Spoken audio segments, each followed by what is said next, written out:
Ever get blown away by how much weight a handful of words can carry? Oh, absolutely. Like, we're diving into poetry today. Right. And it's incredible how these short poems Yeah. can pack a real punch, especially when they're dealing with these huge life questions. Yeah. No, you're right. So today we're looking at one that tackles, well, I guess you could say the biggest question of them all. Mm-hmm. Life, death, Right. and the choices we make in the face of, well, both. The big one. It is a big one. Yeah. The poem we're looking at today is called Son nom tu.pdf. Okay. Yeah, I know, a kind of plain title, right? Yeah. But trust me on this one. The words themselves are anything but plain. Okay. I'm intrigued. Get ready for this one. Okay. These next few lines, short as they are, they kind of hit you like a gut punch. Okay. Here it is in the original French. All right. La mort est à portée de main. Il suffit de tendre la deuxième et de prendre la première. Mais on peut aussi remettre tout ça à demain. Wow. Powerful stuff, right? Now, for those of us who maybe aren't fluent in French poetry, Right. Right. here's a translation. Death is within reach. Mm. You just have to extend the second hand. Yeah. And take the first order. But you can also put it all off until tomorrow.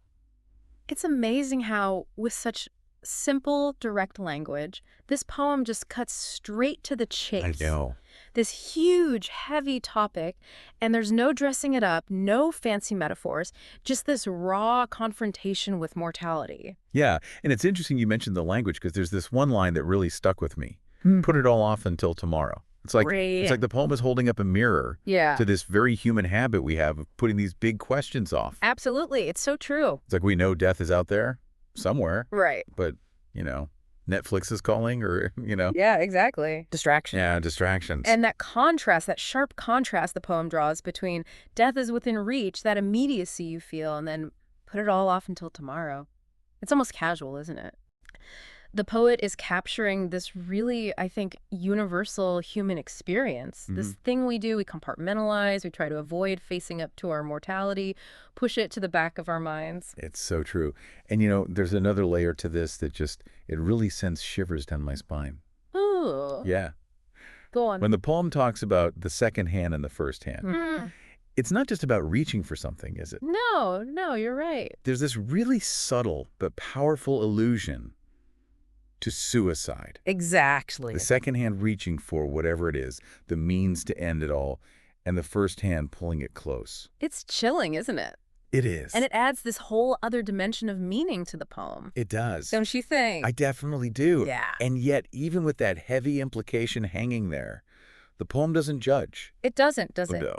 It just lays out the options, both of them. Right. It acknowledges this constant presence of death. Yeah. And also this very human ability we have to choose. Do we face it head on or do we try to push it away? Right. It's almost like the poem is saying, here are your choices. What are you going to do with this one precious life you have? And that's what makes it so powerful, don't you think? I do. Yeah. It doesn't give us any easy answers, but it really makes us ask those hard questions about our own lives.